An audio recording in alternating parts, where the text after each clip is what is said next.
हरे भरे जंगल के बीच एक छोटा सा बगीचा था। उस बगीचे में कई तरह के फूल खिले रहते थे, लेकिन उनमें सबसे अलग था एक नन्हा गुलाबी फूल।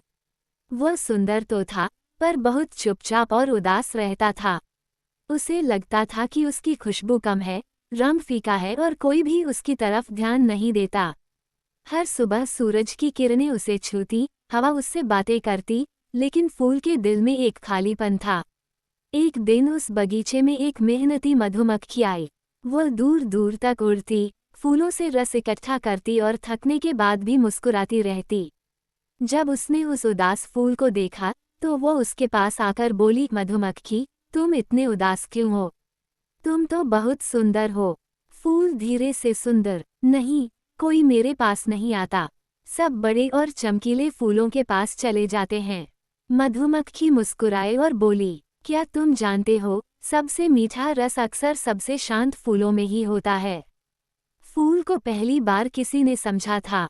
उसकी पंखुड़ियां हल्के से हिल गईं। अगले कई दिनों तक मधुमक्खी रोज उस फूल के पास आती।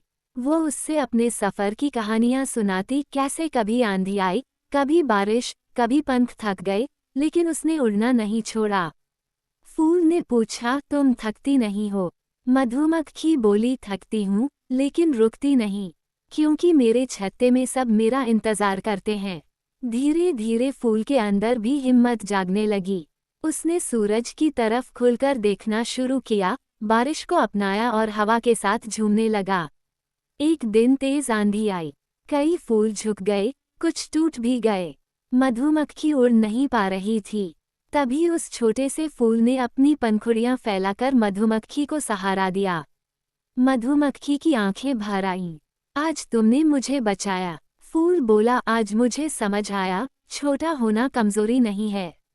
उस दिन के बाद उस फूल की खुशबू दूर दूर तक फैलने लगी, और मधुमक्खी जहां भी जाती, सबको उस फूल की कहानी सुनाती। अब वो फूल उदास नहीं था। उसे पता चल गया था, हर किसी की अपनी खासियत होती है, बस खुद पर भरोसा जरूरी है। कहानी से सीख, खुद को कम मत समझो। मेहनत और धैर्य हमेशा रंग लाते हैं। सच्ची दोस्ती मुश्किल समय में पहचान में आती है।